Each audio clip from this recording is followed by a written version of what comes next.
সতর্ক করলাম, সাহস না থাকলে এই ভিডিও দেখো না। নাম ছিল রাশেদ।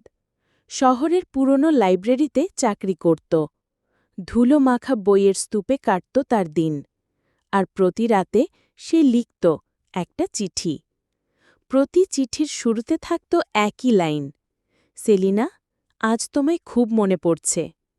সে চিঠিগুলো কখনো পোস্ট করা হতো না, সব রাখত একটা ছোট্ট কাঠের বাক্সে, লাইব্রেরির টেবিলের নিচে।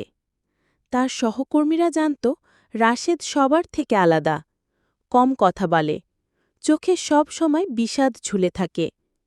কেউ জানত না এই নিঃশব্দ মানুষটা ২৫ বছর ধরে অপেক্ষা করছিল একটা চিঠির জন্য। সেলিনা ছিল রাশেদের ছোটবেলার ভালোবাসা। যুদ্ধের সময় একসাথে আশ্রয়ে গিয়েছিল তারা।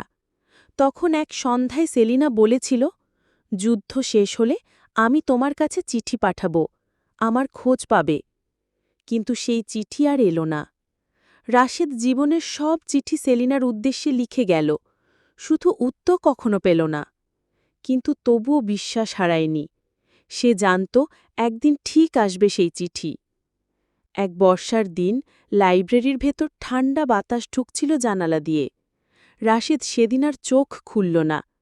তার নিঃশ্বাস থেমে যাওয়ার সময় কেবল একটা বাক্স শক্ত করে ধরে রেখেছিল বুকে। কাঠের বাক্স ভর্তি ছিল ২৫ বছরের চিঠি। আর পরদিন লাইব্রেরির চৌকাঠে পড়েছিল একটা ভেজা খাম। প্রেরক সেলিনা আক্তার। লিখা ছিল, রাশেদ, আমি অনেক দেরি করে ফেলেছি, তুমি এখনো অপেক্ষা করো তো? ভিডিওটা ভালো লাগলে লাইক অ্যান্ড সাবস্ক্রাইব করে দিন।